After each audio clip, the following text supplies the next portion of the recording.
यूहन्ना अस्तबागी का पैगाम। मुकद्दस मत्ती की अंजील, उसका 11 बाब 1 ता 6 आयात तक।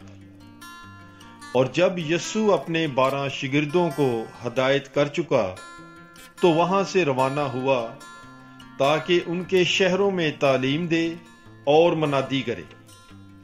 अब यूहन्ना ने कैद खाना में मसीह के कामों का बयान सुनकर अपने शिगिर्दों की मार्फत उससे पछवा भेजा कि क्या जो आने वाला है तू ही है या हम किसी और की राह देखें।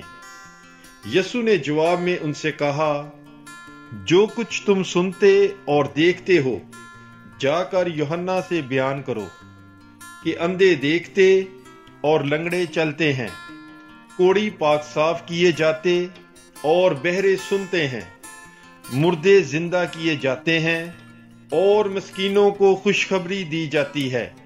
और मुबारक है वो जो मेरे सबब से ठोकर ना खाए।